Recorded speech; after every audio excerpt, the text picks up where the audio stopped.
Hey, what's up everybody? Nate here from Out of the Basement, bringing you a brand new action figure review. Today we are looking at the 40th anniversary Empire Strikes Back Imperial TIE Fighter. This is of course from Star Wars The Black Series, part of Wave 2 of the 40th anniversary Empire Strikes Back line. So let's take a look at the package here. Of course, you can see in the top corner, you got the shiny 40th anniversary Empire Strikes Back sticker. You've got the classic Kenner style blister card packaging. You can see the Kenner logo down there. On the back, you've got the TIE Fighter, the Millennium Falcon, some really cool background shots there. And I love the retro style packaging of the 40th anniversary stuff, you know, the New Hope and Empire Strikes Back.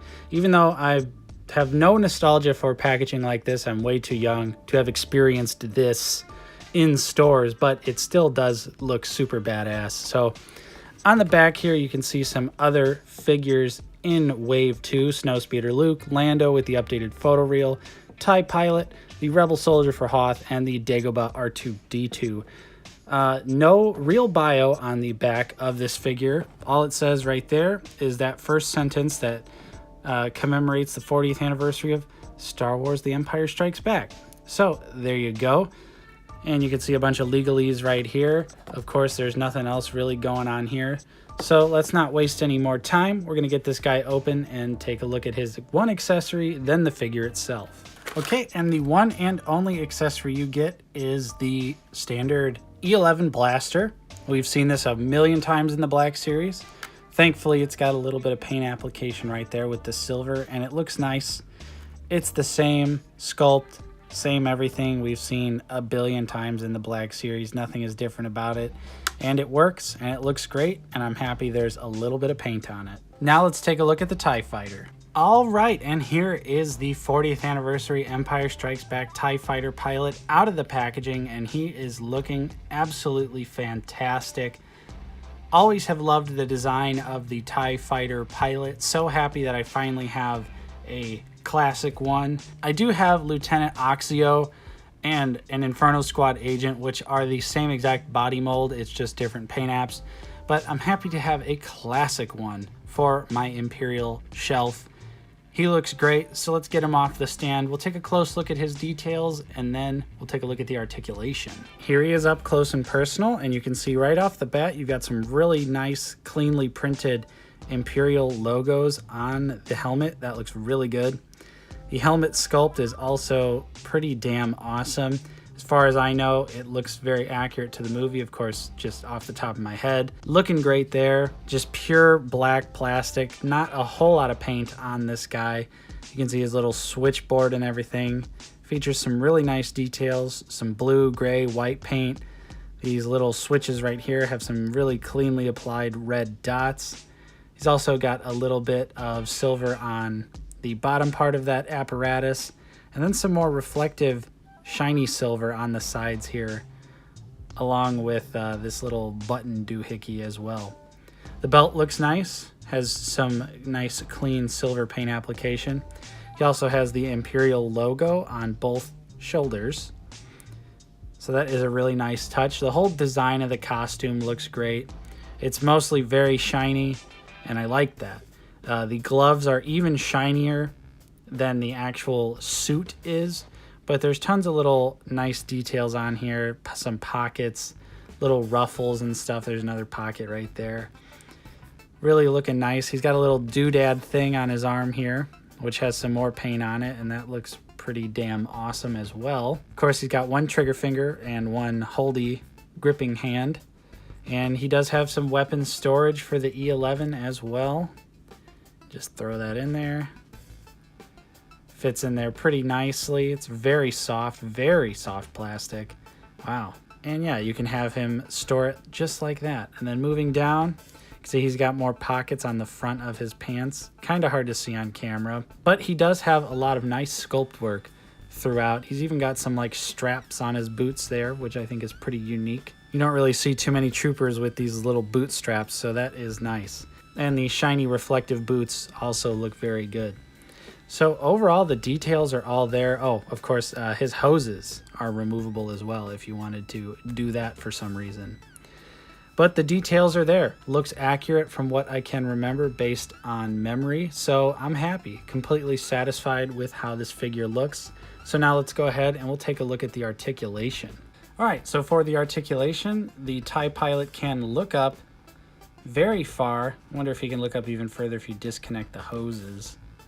Let's see. Yep, you can get a little bit more out of there if you disconnect the hoses. He can look down, not very much at all. And he does have side to side, and of course his head can rotate, and of course it'll rotate more if you take the hoses off. These shoulders move all the way up, work really well. Of course there's rotation, and then he has a single jointed elbow that gives you little less than 90, just ever so slightly less.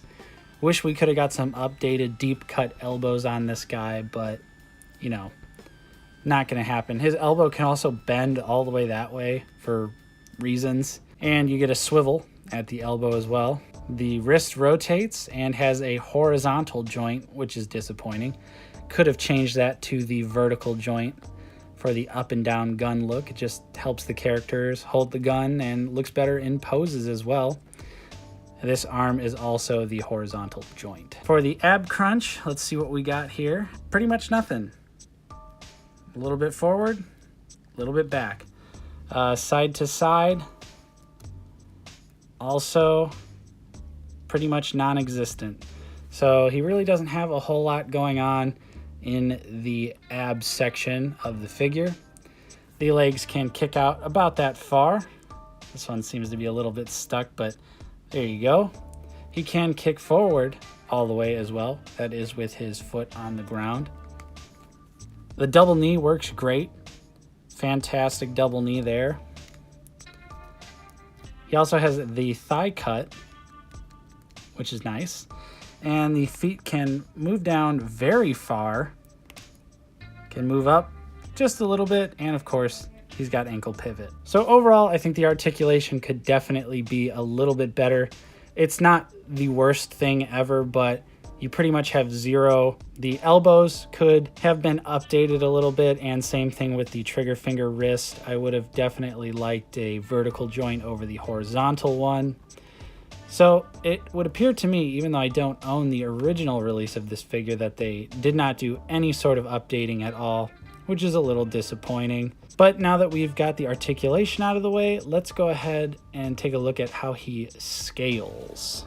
All right, so here he is with the Inferno Squad agent and Lieutenant Oxio. Then, just because I got him right here, here he is with the Black Series Maul and Boba Fett, the Snow and Sith Trooper, and the Mafex First Order Stormtrooper, and the Bandai Boba Fett model kit. So overall, I think the figure has really nice details. The articulation could be a little bit better, but I am happy to have him in my collection. I was missing a standard TIE fighter for a very long time, and I'm happy to finally have him in the collection. Of course, he's going to look great next to the Inferno agent and the Lieutenant, and having them right next to Darth Vader is going to look so badass. Can't wait to put him on the Imperial shelf. So I definitely would recommend this figure if you don't have it already. But if you do, there is nothing new or updated about this figure. So it could definitely be an easy pass, or it could also just add to some really nice Imperial army building. Awesome. So yeah, I dig it. Think he's a really solid figure. And if you haven't picked him up, definitely check out your local Target. That seems to be where Wave 2 is already popping up. So thank you so much for watching my review. I am Nate. If you haven't already, hit that subscribe button, like this video. It helps us out a lot. Thank you so much again for watching, and I will see you guys next time.